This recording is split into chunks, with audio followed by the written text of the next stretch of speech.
Мынаны осыны құрастырудың өзіне жарты сағат кетеді. Еріншекпін, бірақ еріншек болуға болмайды. Мен шашыма мән бермейміз. Мен қазір шаш өсіріп жүрмін.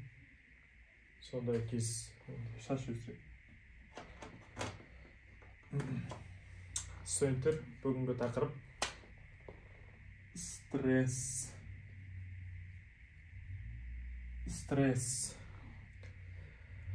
Осы тақырыпты ашқым келіп отыр. Медицинада, біздің сабақта түсіндірмейтін тақырыптарды қозғағым келіп отыр. Өзіме ұнайтын тақырыпты қозғағым келіп отыр. Өзім интернет желісінен, научный работадан, ютубтан, америкалық докторлардың видеосынан қараған тақырыпты қозғаймын. Бұл ертең сіздерге дәрігер болғанда да көмектеседі, және ертең сабақ айтқанда да осыларды апайларыңызға айтып берсеңіз, бұл жаңа ақпарат болады. Бұл көбінесе кітапта айтылмайды, сосын апайлар бұны көп түсіндірмейді. Студенттер болсын, осы видеоны көріп отқандар болсын, стресс бұл адам организмінің қандай да бір жағымсыз, қолайсыз нәрсеге ответі ғой, организмнің жауабы. Стресс ол кез келген нәрседен болады. Мысалға, бір адамның кесірінен болады, немесе бір жаңа ортаға барған кезде болады. Адам уайымдайды, адреналин бөлінеді, білесіздер ғой, екі нәрсе бөлінеді. Естеріңізде болсын, біреуі адреналин, сосын екіншісі, именно маңыздысы кортизол. Осы стресс кезінде организмде осы екі нәрсе бөлінеді. Бұл екеуі де бүйректің үстінде, бүйрек үсті безінен бөлінеді. Кортизол, сосын адреналин.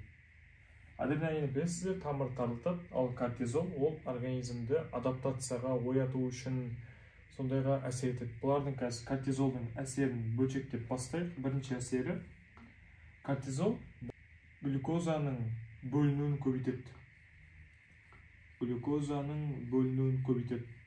Сондықтан да біз кортизолды глюкокортикостероид деп айтамыз ғой. Яғни организмде стресс кезінде кортизол бөлінсе, глюкоза жоғарылайды организмде. Сондықтан да ККС деп айтамыз. Екінші әсері. Бұл кортизол қандай нәрсеге әкеледі? Енді глюкоза организмде көбейген соң, инсулин бөлінеді ғой.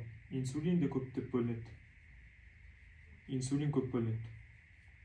Сіздер білесіздер, инсулин глюкозаны клетканың ішіне енгізу үшін бөлінеді. Инсулин егерде шектен тыс көп бөлініп кетсе, бізде мынандай ауру пайда болады. Инсулинорезистентность. Инсулинорезистентность дегеніміз сахарный диабеттің екінші түрі.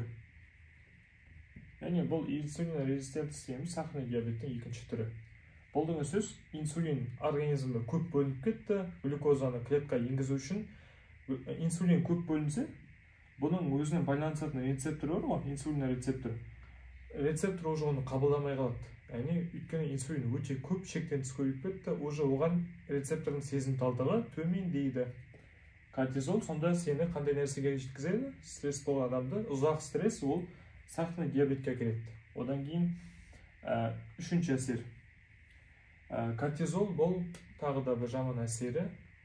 Адам организмдегі оның да өзінің рецепторы бар. Инсулиннің рецепторы бар, кортизолдың да организмге әсерінен рецептор болады. Бұл иммунитетті тоқтатып тастайды. Адам ұзақ уақыт стресс болған кезде иммунитет өте қатты төмендеп кетеді. Өйткені ол Т клетканың, Б клетканың бөлінуін тежеп тастайды. Төртіншісі,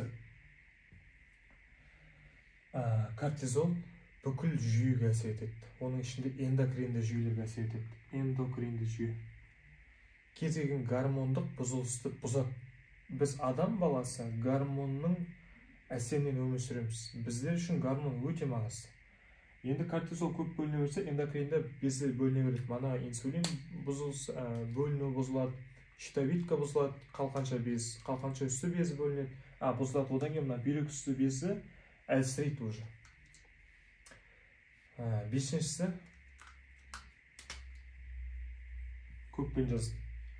Бұл тірек қылмы жүйесі, сосын жүрек қан тамыр жүйесіне әсер етеді. Қан тамыр жүйесіне қалай әсер етеді? Олардың бұзылысына әкеледі, олардың холестериннің көбеюіне әкеледі, тірек қону жүйесінде бұл өз алдына әртүрлі артриттерге әкелуі мүмкін.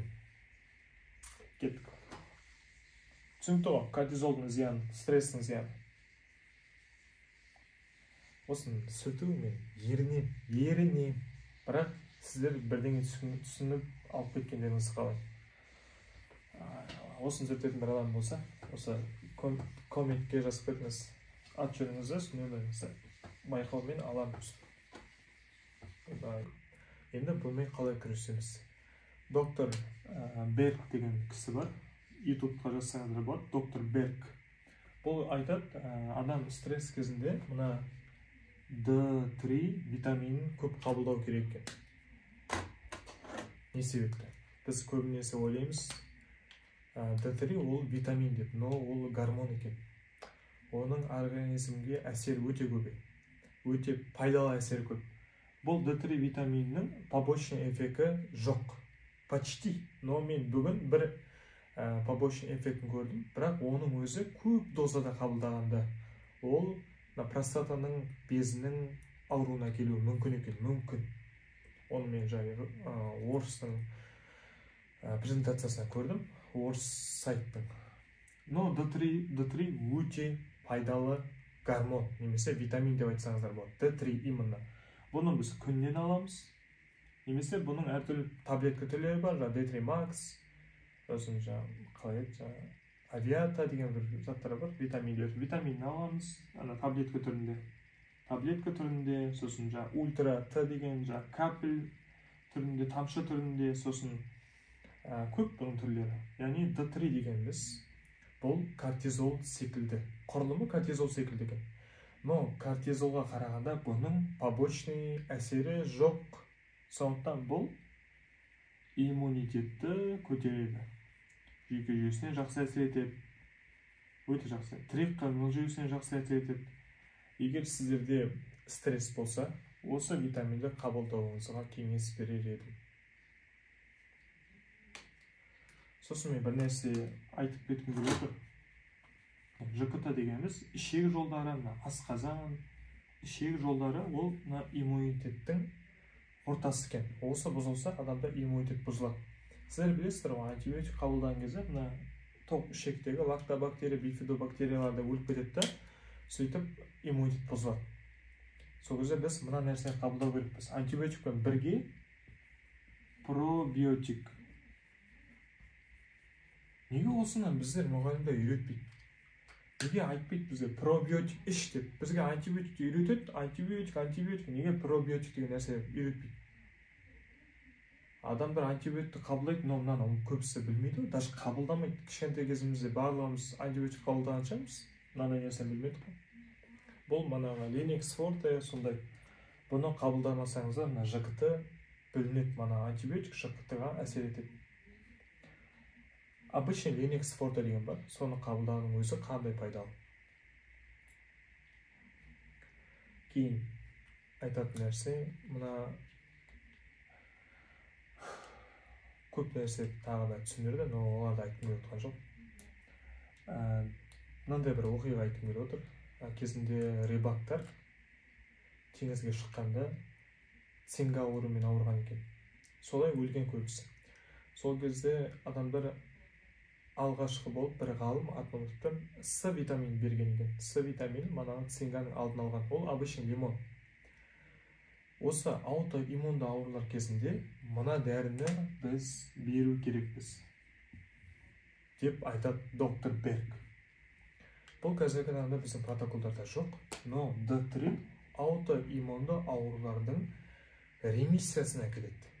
Аутоиммунды аурулар қандай екен мен айтып отырмайын, но D3-ді ішсеңіздер, аутоиммунды ауруларды емдеуге өте пайдалы. Бұл протоколда жоқ, но доктор Берг айтады, бұл 150-200 жылдың ішінде протоколға енгізіледі.